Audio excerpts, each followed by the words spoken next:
Good afternoon, ladies and gentlemen. Welcome.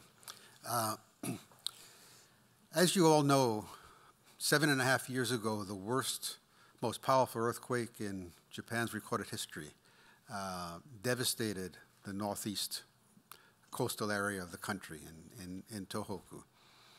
And it created a tsunami that exceeded the equivalent of a 12-story building that went 10 kilometers inland, and that destroyed the nuclear plant at Fukushima #1 power station. Ever since that awful disaster, Japan and the company that we are going to be talking about today, Tokyo Electric Power Company, have been struggling to deal with the consequences. The consequences being dealing with the radioactivity that was created, dealing with the dangers to the environment, dealing with the human disaster that emerged with 150,000 people and more fleeing from towns in the area around the plant in Fukushima, dealing with the enormous financial costs of this disaster. And the struggle goes on. And we're very fortunate to have with us today Mr. Naomi Hirose, who, as Mr. Sakurai just mentioned, is the vice chairman in charge of Fukushima affairs at TEPCO, and was the president and CEO of the company from the time of the immediate aftermath of the accident until last year. So I'll ask Mr. Hirose to come to the stage and to give a presentation for about 30 minutes, and we'll follow that with a relatively brief but question and answer period. And when we get to the Q&A, let me just stress how important it is that as many of you as possible ask questions, and for that to happen, that you keep the question really short, to the point, and don't give a speech. We only have one person to give a speech today, and that's Mr. Hirose. So without further ado, let me welcome Mr. Hirose to the stage. Thank you. Thank you, Dr. Curtis, for your kind introduction. Good afternoon, ladies and gentlemen. I am Naomi Hirose. It's my great pleasure and an honor to be here today to speak to you. Thank you very much, Japan Society and President Sakurai-san, for providing me this opportunity. Taking this opportunity, I'd like to express my gratitude from the bottom of my heart to the people of the United States and the U.S. government, the embassies, U.S. Embassy to Japan, and all of you for all the support extended to TEPCO since the accident of Fukushima Daiichi nuclear power station. It's been 7.5 years after the accident. Fortunately, the condition of the plant and then situation of the surrounding communities are getting better and stable day by day. Although the accident itself was very, very serious one, but we have learned a lot from the accident, and we have experienced a lot since the accident. I'd like to speak about these things, well, maybe 30 minutes or so, then I would like to answer to your questions. So let me begin with a brief explanation of what actually happened 7.5 years ago. As you know, that it was 2:46 p.m., afternoon of the Friday, 2011, March 11. That very, very large earthquake hit Japan, and a magnitude of 9.0. This is the largest earthquake in Japan's recorded history. I heard that this is the 4th largest in the world. Epicenter was right in front of our Fukushima nuclear power station, about 180 some kilometers away. It's about 110 miles away. And when it happens in our nuclear power plant, so-called scrum was made. A scrum means that inserting control rods between the nuclear fuels. It means stop nuclear fission. Stopping nuclear fission means stopping power generation. So nuclear power generation station needed power for itself. Then the power was supposed to come from outside, but an electric pylon fell down so that no power was supplied from the outside. So immediately after that, self-generation system started working for the emergency. So turbine generators and then batteries started working. And they supplied electricity to the nuclear power plants. And then we gained the control of the power station. I was in the headquarters in Tokyo.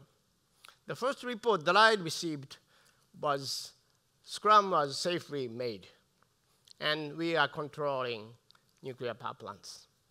So I was very much relieved this news, this report, because that we had experienced this scrum thing before several times, because we had a big earthquake before. So that I thought that this was one of those past events. But 50 minutes later, 3:37 p.m., the devastating tsunami hit Japan. Probably you have seen many times that the tsunami approaching to the east coast of Japan, washing away all the things. Unfortunately, there was nobody taking movie or video of tsunami approaching to the nuclear power plants. I guess they are busy, controlling the plant right after the accident, right after the earthquake. But we recently found one guy in thermal power plant actually was taking video of tsunami approaching to the thermal power plant. That thermal power plant is Hirono Thermal Power Station here.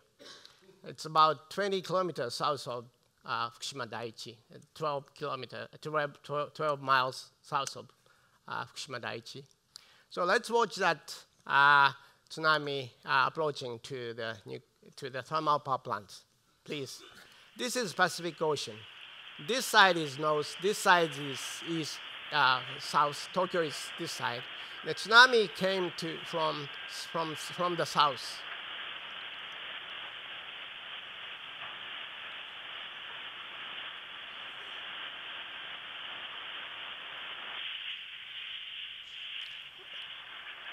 Please take a look at these automobiles.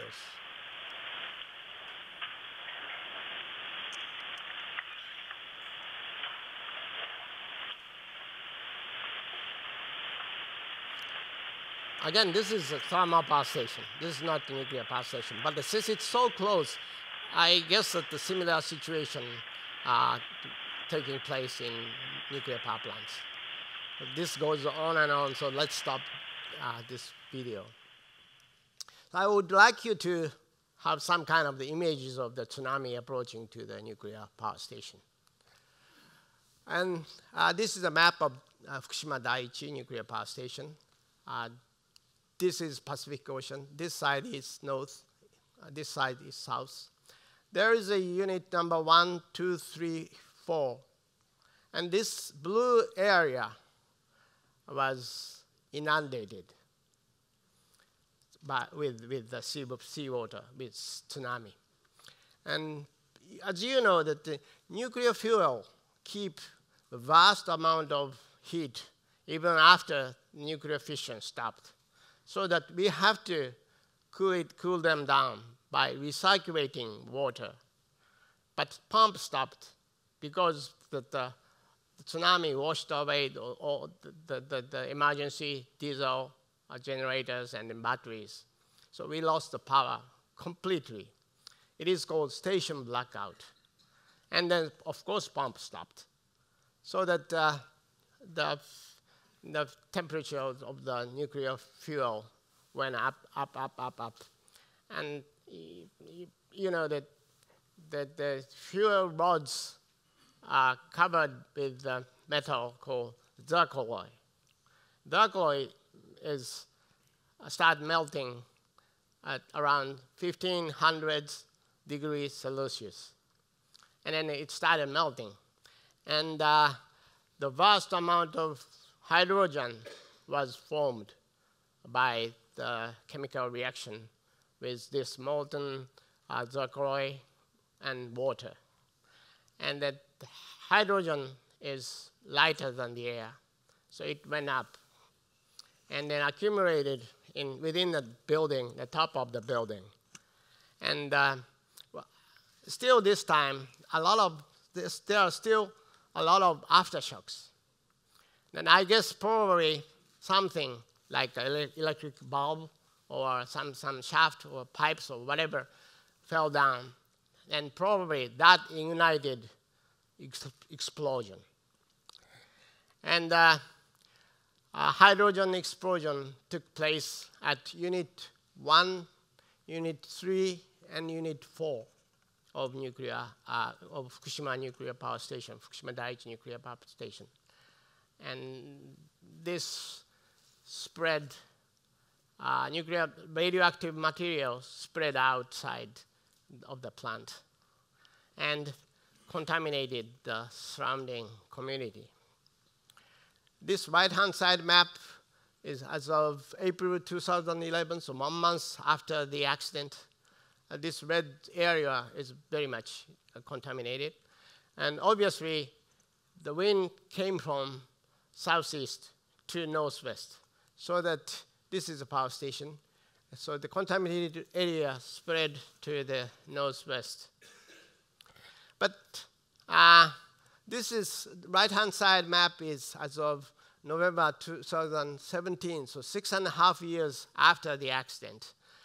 It looks better because we did a lot of decontamination work, and then as you know that the nuclear material, the radioactivity declines as time goes by. So it looks now very much better than what it used to be. Now let me explain about the evacuation zone and people. Immediately after the accident, government designated the evacuation zone within a radius of 30 kilometers. So something like this big area was evacuation zone. But of course, it became smaller and smaller. Now, only 2 towns, Okumamachi and then Futabamachi, those 2 towns left still as a evacuation area. And this is the number of people who are forced to be evacuated. Still more than almost 20,000 people cannot go back to their homes. This is what actually happened 7.5 years ago, and then after that. Let me update the plant situation. As I said, now the nuclear power station is in very stable conditions. The cooling water is continuously recirculated to cool down the spent fuel and then fuels, the fuel debris. And temperatures and the other parameters are monitored continuously 24/7. So the situation is very stable now. And let me talk about radiation level in the area, in the plant area. As you see, this is the area of the plant, Fukushima Daiichi. In September 2013, still all the area, workers or visitors, whoever, are required to wear these protective gear, full face mask, and then coveralls, and 3 globes, 2 soxes, that kind of things. But now, 96% of the area is what we call green zone, where you don't have to wear anything. It's just a regular clothes. You can go into this plant. Although, of course, the reactor buildings and then surrounding still need to wear this heavy stuff. But 96% of the area is now, you can go. And so the working condition in the plant has been very much improved. I would say there are 2 major, very difficult challenges ahead of us. One is removing spent fuel. The other is removing fuel debris, molten fuels. Let me talk about the fuel, spent fuel removal. Let's see, this is a spent fuel pool for each unit. And there are some hundreds of the spent fuel left still. But take a look at the unit number 4. We have removed all the 1,535 fuel bundles from unit number 4. Because the unit number 4 was not operation on March 11, 2011, so there was no fuel inside the reactor. All the fuels had been removed to this spent fuel pool. So that that's why this is so many fuel bundles left in the spent fuel pool. But we took them out, all of them. So now, as far as the unit number 4 is concerned, there is nothing, radioactive thing, there is nothing. So the risk level is very, very low as far as unit number 4 is concerned. So now we are trying to remove these 566 fuel bundles from unit number 3. This is a picture of the top of the building of the unit number 3. Because of the hydrogen explosion, the top of the building is a mess. And so we have to clear those rubbles and then build this cylinder-shaped structure on the top of the building of the unit number 3.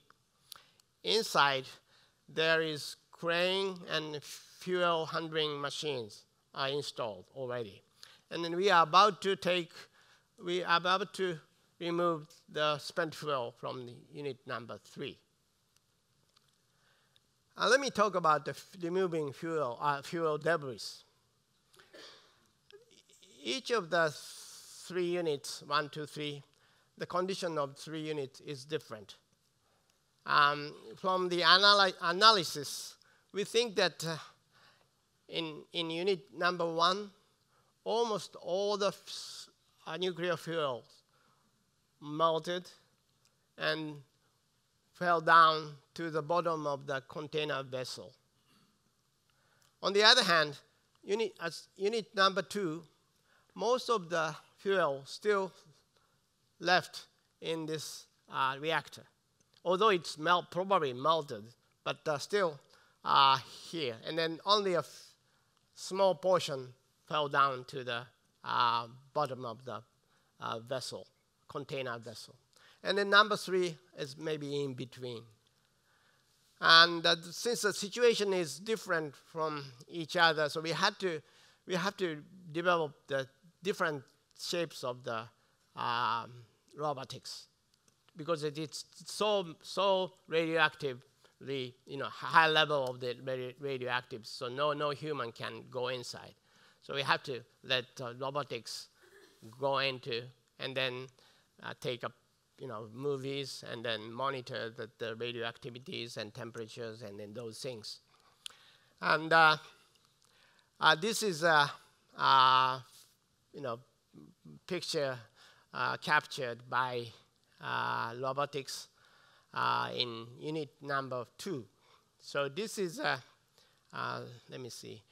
This is here, and then this robot's like fishing rods and then line. Then on the end of the line, there's a camera and then monitoring devices. And then this take picture from the above. So this is it. I don't know what it is, but you know, this is many things melted and then fell down. Now, obviously, this is something different, pipes or shaft or something like that. This is not nuclear fuel. But so fuel debris is inside this. So now we are carefully analyzing whatever captured and then planning how to approach to fuel debris. Probably the unit number 2 will be the first one. But it still needs two more years, 3 more years to start approaching that. And next, let me explain about our financial condition of Tokyo Electric Power Company. This is a historical profit and then loss.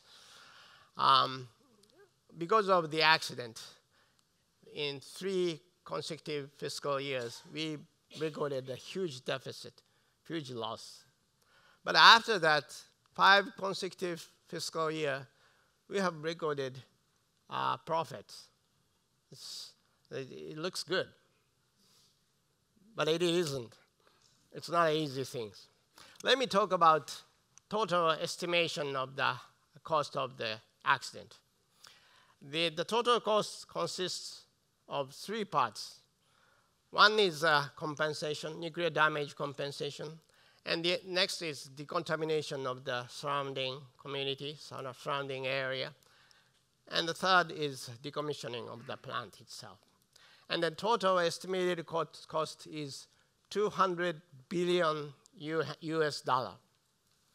And 3/4 of this is TEPCO's responsibility.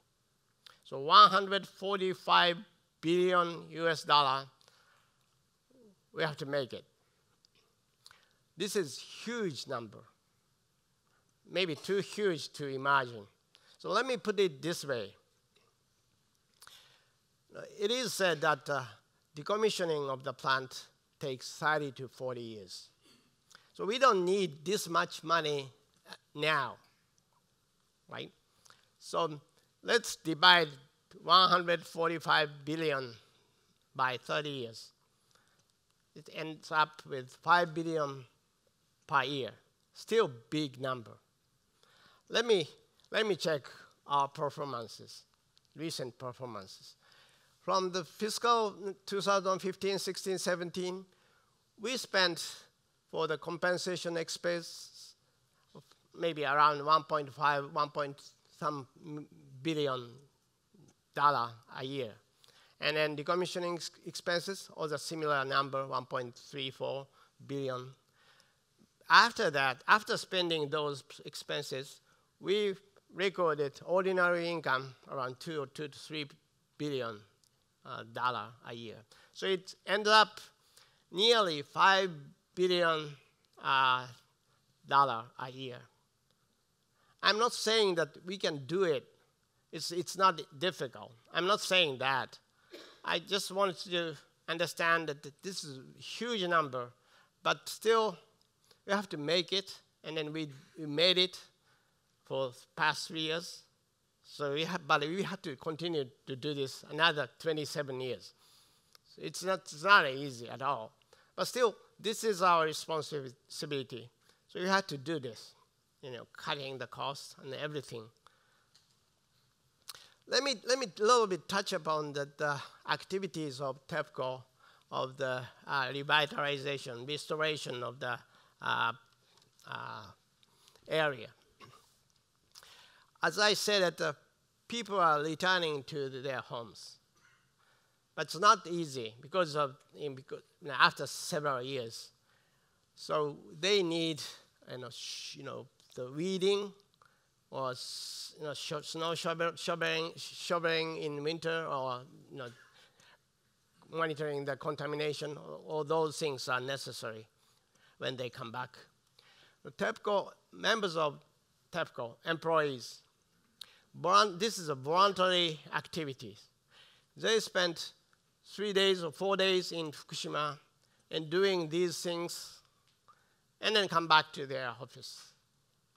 And then total accumulated person days is over, it's not, it says 400,000, but now it's 430,000 person days spent doing this by our employees.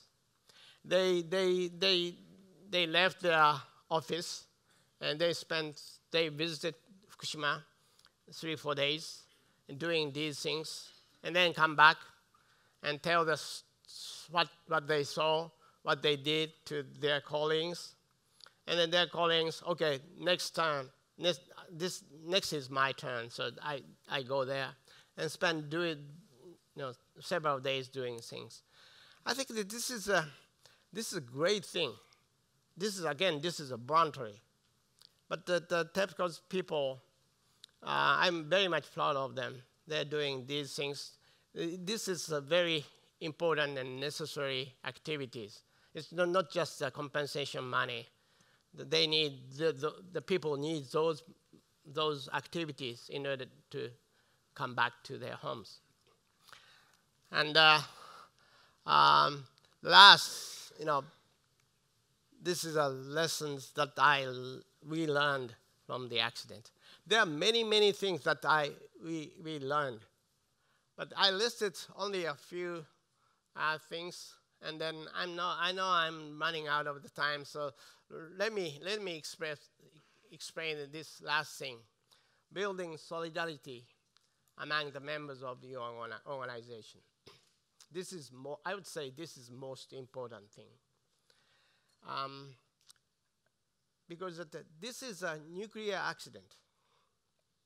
In TEPCO, I would say that 3,000 or maybe 3,500 people belong to nuclear related sections. The number of employees, total employees, was at the accident was something like 39,000. So less than 10% of our employees belong to nuclear related section. So the rest of the 90% people, for them, this is nuclear accident. Why my salary was cut? Or why I was accused by the accident? This is, I didn't do anything. I didn't do anything wrong. This has nothing to do with me. It's that kind of the response or reaction is, I would say, it's kind of natural and then inevitable. But as I said, this accident is very serious. In order to take responsible for this accident, we need power from everybody.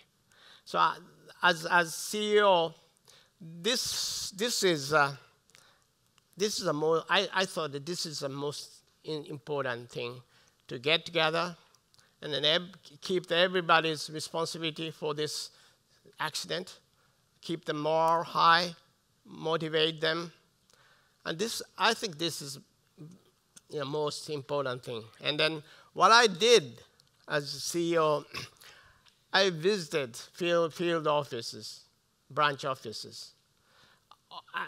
As a matter of fact, I was really busy as CEO, but even though that only a limited time available, I just went to the field office, and then I met people there and had although it was short, but face-to-face conversation. And this is we called CEO's open meeting. This is again voluntary meeting because this was held on 6 o'clock in the evening. People just came to see me and then asked me many questions. And this is a kind of direct communication. And then this was, I don't know how much this worked, but these things are, I think, necessary, and to keep them posted, what's going on, and keep the motivation high. So I think there are many challenges ahead of us. So we have to hustle. We have to keep doing these kind of things for many more years. But we still keep our responsibility very high. So I would like you to keep your interest in Fukushima things or aftermath of the accident. And I don't want to tell you that this beautiful story or anything. I just want you to know that the current situation. So thank you very much. This is my presentation. I'd like to ask you to ask questions. I'm sure there are many questions, and lots of questions, very little time. So as I said, let's keep the questions brief and get as many of you to ask as possible. Let me start by asking one or two questions myself. One of the big issues right now is what to do with all the contaminated water. There's nearly 1 million tons of radioactive water that's been stored in tanks. Some of it has been processed, but the question is of what to do with all this water. Because it keeps on raining, there keeps on coming more and more water, and they're running out of space. How do you deal with this issue? Yes, it's one of the challenges that we have to cope with. We have developed advanced liquid processing system, ALPS. We call it ALPS system. Using this system and processing contaminated water, we can take all the nuclear things except tritium. But unfortunately, that the system didn't work when we installed. So first several years, it didn't work very well. So now, but still, we thought that we process it water and then they keep the risk level lower. And then we did it. So now, Professor Curtis said 1 million tons of the water. And I would say 20% of that is all processed, except tritium. And then the rest of the 80%, half processed. So whenever we do something with this water, we have to reprocess the 80% of the half contaminated water again, so that we can make it purified, but except tritium. So tritium is concerned. The scientist says that it's no harm to your human body or whatever, but fishery business is very much concerned with discharging this tritiated water. So now it's government, some committees are now discussing seriously and had a public opinion meeting several times. And now it's the discussion is going on. So we just wait and see that. But whenever we treat this tritiated water, we need to have understanding of the fishermen, first of all. And we need some processes. Thank you. After the accident, the Daiichi established an investigative commission, which came up with a conclusion that was very damning of TEPCO, that this was a profoundly man-made disaster that could and should have been prevented. So the question is, what do you take away as having been the major lesson from the way TEPCO managed nuclear power and the way it ran its company that you as CEO then set out to change? Yes. Of course, this accident was caused by tsunami. It's true. But looking back now, I think we could have done before something. For example, many of the batteries and then emergency turbine generator were put on the first floor or basement of the building. That's why that all of them are washed away. If we had some of the turbine generator on the top of the building or the third floor or fourth floor of the building, that could have been the different results. So of course, this I could say so because we knew how high that the tsunami was. But anyway, the most important lesson that, as far as the safety is concerned, do not think this is enough. This is safe enough. That's the biggest, the most important lesson that we learned. So in order to do so, you have to keep watching and listening whatever the things happening in the world, not just in nuclear power plants in abroad. But for example, 9/11 thing could be the lesson for the nuclear safety. We could have thought what could learn from 9/11 or those things. So just keep your eyes wide open and then improve your safety, no ends. So that's a lesson we learned. Sure, thank you. Floor is yours, audience. Yeah, and just briefly identify yourself. Yes, that lady there. Yeah, okay, and then the one in front of you. Oh, sorry. You go ahead. Hi, I'm Joyce Gelb, a professor emerita of the City University in New York, and hello. Hi, Joyce. Hi. My question, I appreciate very much your comments about the nature of the accident and the implications of it for employees and people in the area. I had many friends, and still do, in Japan, who were more concerned about the larger implications for the society in general. For example, people in Tokyo, people elsewhere, were concerned for years about the quality of milk, the quality of food, and I don't know if that was really a problem or just a perceived problem, and if you think that has been effectively dealt with now a number of years after. Thank you.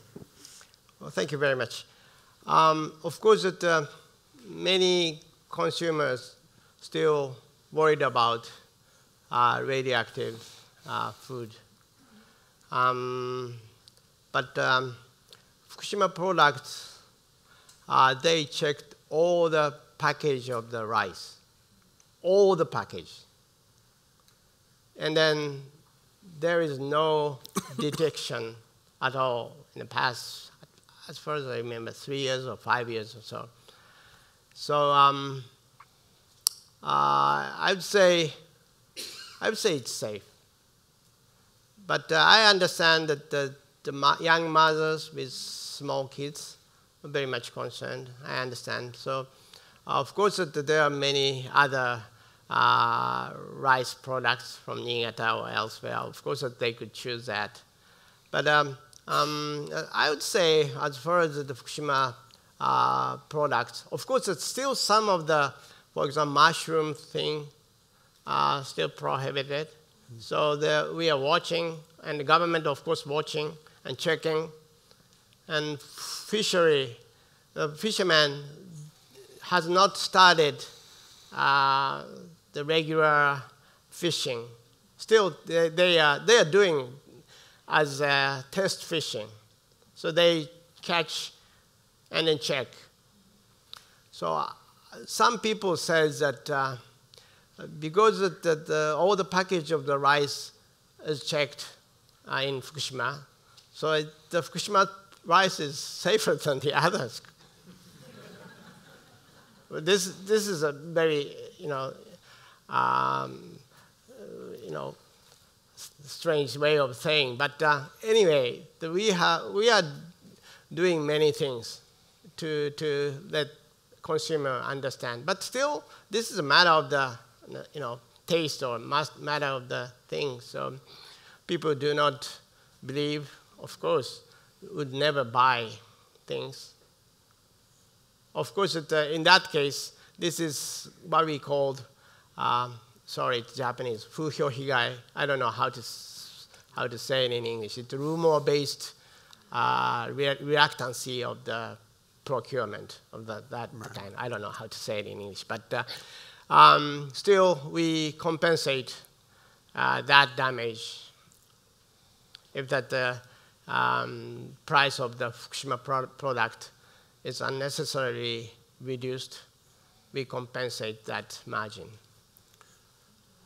So the fishermen who can't fish, no. They cannot fish. Do you support them financially for the past 7 years plus? So they average past fish volume and then fish income. We are compensating them. But it's sometimes people started saying that we better do our own job because that compensation is losing the how do you say work ethics or so it's not a good thing. But of course we pay as far as the damage remains. But well, it's not good for them either because people want to work for a living. Yeah, they don't want to be on the dole. Yeah, it's a very difficult problem. But lady over there, yes, and then I'll go over to this side.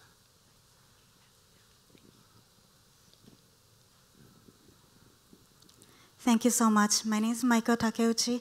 I'm working for the United Nations. But before coming here, I was actually the liaison officer of the Defense Ministry to TEPCO during this earthquake time. So it's my question about related to your lesson learned and also my own experience. So my question is how you improved your organizational structure to react any unpredictable disaster after this earthquake. Because when I was a liaison officer there, unfortunately, my impression was your organization has a stovepipe problem. So the Defense Ministry does not have the one-stop answer point or anything. So but you have like much of social structure. So my question is how you improve the organization for the more smooth communication internally, and also how to liaise, like like a relevant ministry or fire department or this. Thank you. Thank you very much. I didn't explain how important that the communication is. I listed that the communication thing is very important, one of the lessons. And let me first explain that the special unit, when something seriously bad happens, it's kind of for the accident team. It's not communication things. But we learned it was chaotic 7.5 years ago. So, for example, the government, actually the Prime Minister came to our office or came to Fukushima Daiichi. It's not good. So we set up the team. We learned from the it's called Incident Command Unit, ICU. This is the organization of the U.S. firefighters. And we learned, and then we imported that system. And in that system, only a few people can report to the general manager, head of the nuclear power plant. Even I couldn't tell him, pour the water or don't. I can't tell, only a few people. And then there were too many people directly try to report to Yoshida-san, so it was wrong, and then no interruption is necessary. So only this is kind of structure, organization of the special unit, and where even the Prime Minister called me, I was supposed to reject that telephone call. That was a right answer of that drill. So we changed that very much. And as far as the communication is concerned, the biggest thing which annoyed me was that technical people tend to release whatever they found until after they find out what the cause or what the countermeasure is. Otherwise, they are asked many questions from media. They don't like that. So before they release the news, they try to prepare everything. And then we were accused TEPCO is hiding something again. So we did the same mistakes, I would say, several times. And now we are trying to put those technical person, but it's a little bit away from the line of the technical things. They advise to the person involved, and then let them, release that disclose that fact, and then they have to be they are encouraged to say, I don't know still. I don't know the reason, or I don't know how to do this. But still, they, release that fact. They don't like that, of course. They are very much happy to explain everything at a time. But this is a matter of that, drill. We have to do this many, many times. Every time they try to keep their information inside until they find everything. So we have to force them. So in order to do so, I put several, we call risk communicators. That's the title of the job. They are in the field, so they know what happens immediately. And they ask them to reveal the fact, information, data as soon as possible. But still, this is saying is easy, but it's not easy to realize. But we are trying to do this.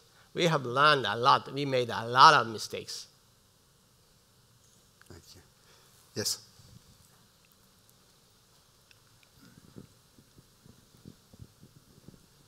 This is Dr. Utsumi.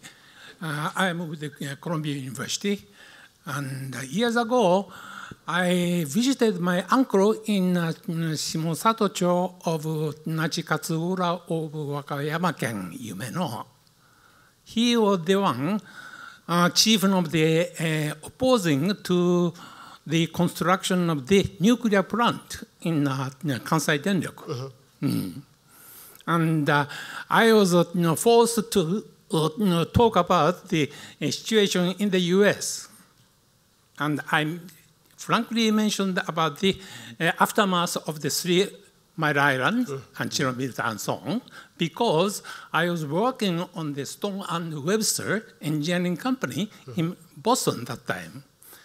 Although I was belonging to the petrochemical, designing an ethylene plant, construct almost 26 ethylene plant in Japan through Japan Gasoline Company, Nihon Kihatsuyu. But my friends was working on the nuclear division, which designed the first nuclear power plant in Springfield, in Massachusetts. Then those engineers talking with me every lunchtime, they talks about their worry to lose the jobs because of the getting less and less job to design the construct nuclear plant. So that time I went to this Wakayama-ken, and my uncle forced me to describe those situations. Then afterward, he succeeded to oppose the Kansai Denryoku's nuclear power plant. And this appeared in the Asahi Shimbun. Excuse me, but we're running out of time, so if you please just get to your question. Yeah. So I'm saying the Japan is always generation behind of the American technologies. So you are unfortunate to not meet me that time. Then what the next future of the energy? And that Curtis is belonging to the CEPA of Colombia. And Colombia had the center of the global energy policies. And they had that just a discussion on the International Nuclear Energy Agency. And they proposed more clean energy with the solar and wind rather than nuclear, nor coal. Right. So I hope to see your vision of the Japanese electricity demand for the future. Thank you. That's actually, we're out of time. This is a very good question to end this discussion on. Namely, when you look to the future now, TEPCO is an electric power company. Even if some more nuclear comes back online, it's not going to be what it was. And so what is the future of energy for Japan, especially when more than 60% of the population would like to see no nuclear? What's the vision? Well, as you said, we are the electric power company. Our goal is supplying electricity whenever you need, and possibly cheaper and possibly green electricity. That's our goal. But Japan's self-sufficiency of energy is now only 7%. Next to the last among 34 OECD nations. By the way, the last one is Luxembourg. So I don't think there is any power generation in Luxembourg. Maybe, I don't know. But anyway, 7% is too low, strategically too low. This is a matter of national security. You know that we were fought in Second World War for oil, right? And then in 70s, we had the oil crisis.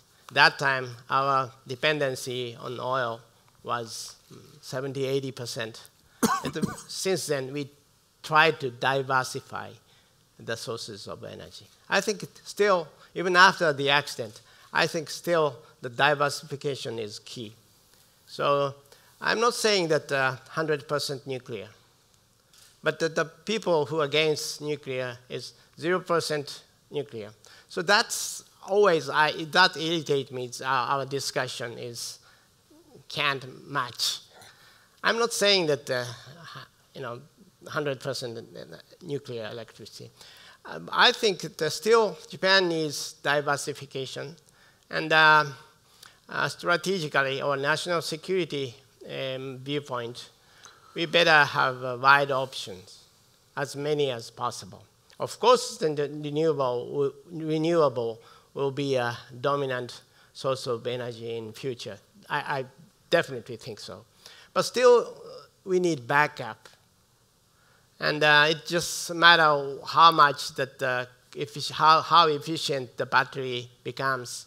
But still, we need a wide varieties of the source, so that something happens in the Middle East, we can rely on the other things. When something happens, some bad weather happens, all the rainy days continues, still we can rely on these things. So I think that diversification, the percentage of each things can be adjustable. But once you throw away one source, it's really difficult to let it come back. So I think diversification is key, and still, I think it's right answer for as far as the energy situation is concerned for Japan. Well, excuse me. I think we're unfortunately we're out of time. I think this has been the time has flown by here, and sure. I know you have more questions. Other people have, I'm sure, have questions. This is a terribly obvious. It goes without saying. This is a terribly important topic. This was the worst nuclear disaster since Chernobyl. There are nuclear power plants all around the world. Questions of safety and management, control. Yes. and the desire to have more green energy, Sure. this is what